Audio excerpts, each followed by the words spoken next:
Some excellent Half-Life references, the 20th anniversary of Counter-Strike, and unfortunately, some lies about future updates perpetrated around the community in this episode of Counter-Strike Global Offensive Ketchup. Before that, a message from today's sponsor. Epics.gg, the ultimate digital collection. Your favorite players can be in your pocket. This is an app on Android and iOS that allows players to collect digital trading cards based around professional Counter-Strike players. Some of these can have cosmetics built in, some of them are signed, and based on your performance, you can get on a leaderboard.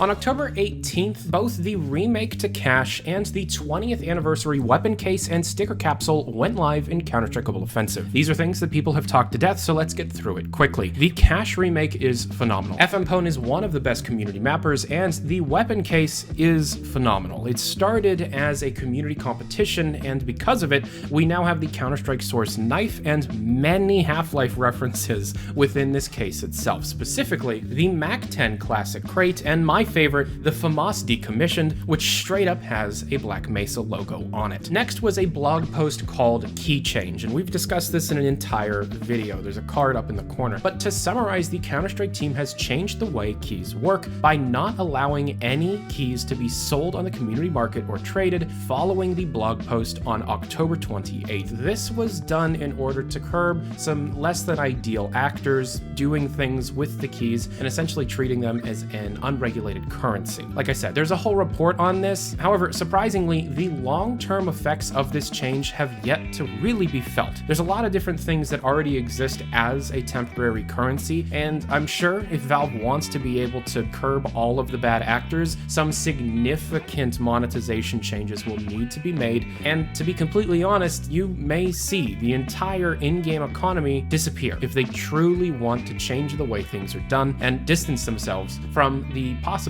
illegal activity. Since we've last talked about Counter-Strike Global Offensive, a lot of updates have been pushed. However, not a single leak has come out of any of them. We have no information on future Counter-Strike updates stemmed from data mines of the last month of patches. This is a change. There was a period of time where we were seeing daily leaks for Counter-Strike Global Offensive, and we still have quite a few things that we know about to be coming in the future because of these leaks. However, even though the update cycle has continued to remain fruitful, the amount of information that can be gleaned from each update has drastically decreased. I personally think that this is happening because there's less things in development that aren't already being released. There's less long-term things currently in the pipeline. Valve is busy. There's a lot of other things going on, and future major content updates are not necessarily the main priority of the Counter-Strike Global Offensive team. Now, with that said, there's a lot of evidence that they're working on two different branches. There's an unnamed CSGO DLC that many have speculated to be related to a Source 2 build of the game. It being a DLC does not necessarily mean that it could be in the same app ID, but I digress.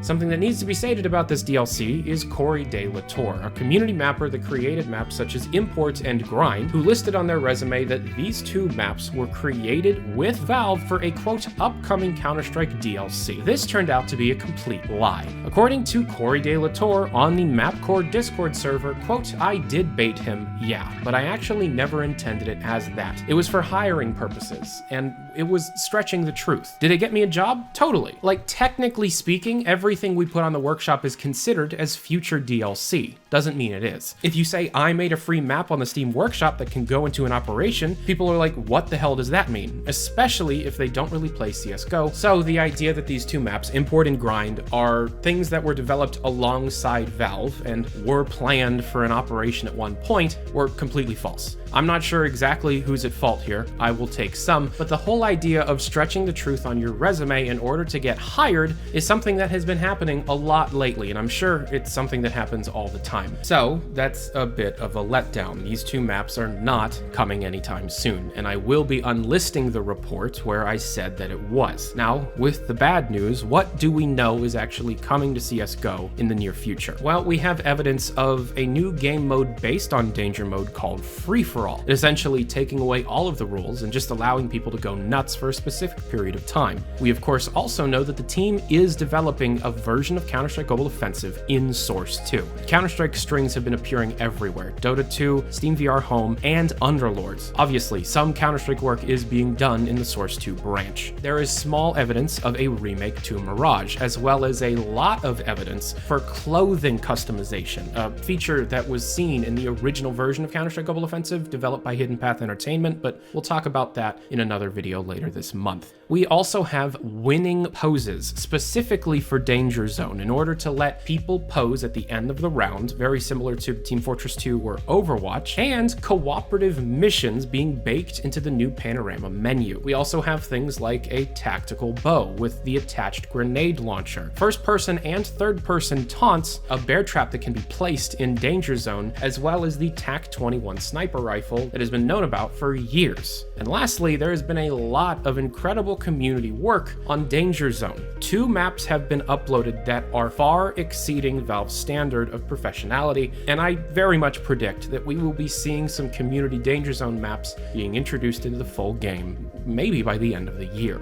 But with all that said and done, Counter-Strike, Dota 2, Team Fortress 2, and Artifact are not the main focus of Valve right now. I'm not going to keep repeating myself and saying a Half-Life game's in development, everybody's busy with that, but you need to keep that in mind. Keep your expectations low for the rest of the calendar year on everything that isn't related to virtual reality, and by this time next year, we will be playing a significant amount of new Counter-Strike Global Offensive content. I'm sorry to put a damper on everything, but that is the news.